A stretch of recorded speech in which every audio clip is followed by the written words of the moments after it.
The way to lose fastest is these one-move blunders. Magnus has a 99% success rate at finding easy tactics, and you can't hand these things to him on a golden platter. Not the way that Wesley wanted to start the 3-minute portion. A loss of the white pieces and an immediate adjustment with black as he throws all caution to the wind and plays a dwarf, also known as a the Sicilian. The dwarf is live, right? But note that Magnus goes right in for some of the most aggressive rook g1 with g4 ideas in the knight dwarf. That's sometimes called the perenni attack. And in this world, the chess.com encyclopedia is saying the freak attack. Did you know that rook g1 is called you like that? I prefer lines named after people, but I've heard it perennially referred to as the freak attack as well. And the reason, the big reason that it got popular is a chessable course on the Najdorf by Grigor Gajewski, who was, I believe, a second to Vichy Anand. And rook g1 was pulled out of the dead because it was popular, flared up in popularity in the 90s with Vasily Ivanchuk. Yeah. Then the popularity died down, and then new ideas were found by Gajewski. But the way Magnus is playing this is kind of weird. He's mixing two different systems. Remember, he played that bishop e2, bishop g5 line? But he's kind of transitioning the game into those types of Sveshnikov-y structure. It's awfully Sveshnikov-y, and even this idea of relocating the bishop to this diagonal, but I like it even more for so than the normal Sveshnikov-y because there's no castling kingside here when you've moved your rook. We're going to make sure that the king stays in the center. Magnus is like, all right, no problem, bro. Yeah. Wow. What a freaky looking position here in the freak attack. You know? Yeah, the pawn on h5 is just a freak occurrence, isn't it? It is.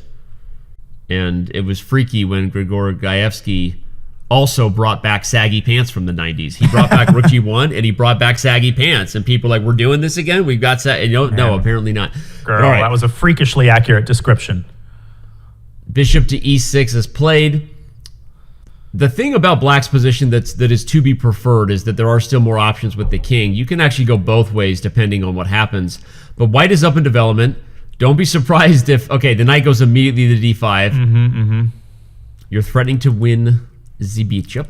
Yes, and take d6 pawn, but usually it's sacrificed in this position. I would castle kingside, and that's, I think, for newer players, total anathema, because you're taught never to castle if you have, a pawn on h5. The thing is, black can push g6, which is often what happens in the Sveshnikov, and the kingside is actually a much safer place to be than the center. Is it perfect? Is it, a villa in Malibu? No, but staying in the center has its own dangers.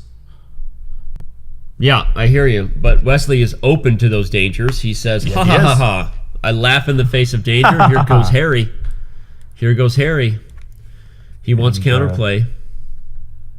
Harry, the h-pawn advances forward, and the benefit of keeping your king in the center is that your rook on h8 could ultimately infiltrate via h2.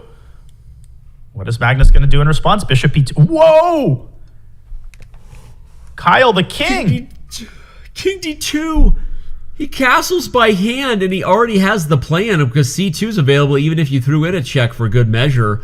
I thought he wasn't going to castle queenside. Someone's about to walk up to this board, Janya, in a few seconds, right? They just got done taking out their garbage for their mom on Twitch. It's like, Mom, can I go watch the SEC now? Yeah, honey, you did your garbage. And they're going to be like, Magnus castled queenside.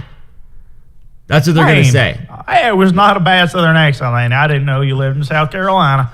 King c1 and just sip on your iced tea because my king is safe as houses here. That is, of all your accents, we've been meaning to talk to you about this. This one is not your best. I want to be honest. We've got about 30,000 people watching here between Twitch and YouTube, and it's not your best policy. I'll work on it. It's okay. I'll work on it. It's okay. Maybe a couple more years in Charlotte will help. All right. No, but seriously, Magnus heads up play, finds a way to confuse the kid at home with his mom on Twitch. Everyone looks at this position, says that white castled long, and look at the advantage. White's up. Now you're going to put the king on b1. d6 is going to be weak. And guess what, Danny? Wesley will pay the price for pushing his h-pawn. Magnus can actually say, hey, you want the open kingside? I'll give you an open kingside. There we go. G takes h4 was possible. f4, same type of idea, trying to open up the g-file for that rook on g1. I knew he was going to play a 4. I saw it coming, but you're right. G takes h4 was almost as spicy. This is getting crazy. He's also up 20 seconds on the clock.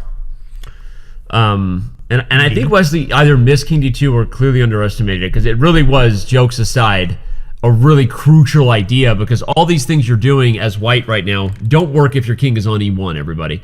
Magnus got the king to safety. Oh, wait.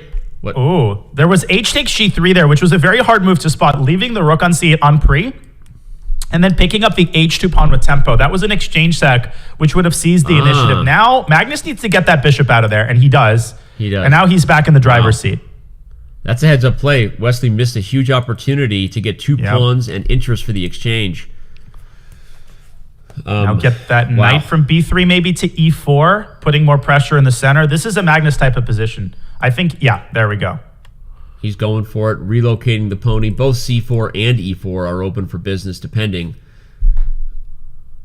Ooh, speaking of business, Wesley means business on the king side. Finally reaping the benefits of opening the h-file.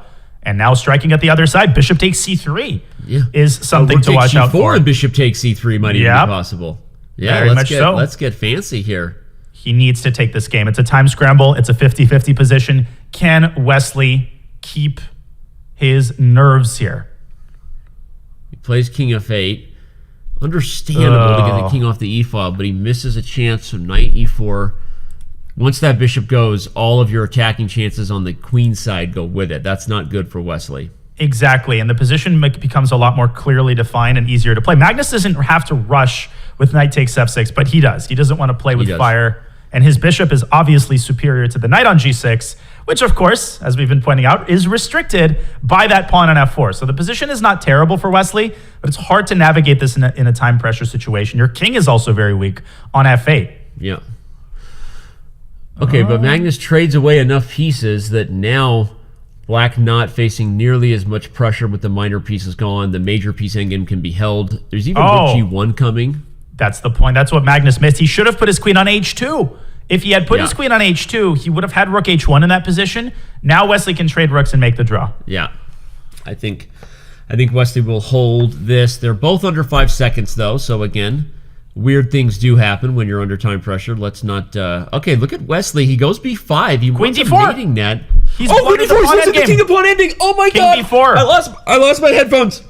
Oh my gosh. Hold on. I'll hear you in a second. You're hilarious. But look at Wesley. He's advancing his king to g4. He's going to flag. He's giving up his pawn. Magnus is king. No. Magnus is king, Danny. Went from the king side to the queen side to the center to black side of the board, and Magnus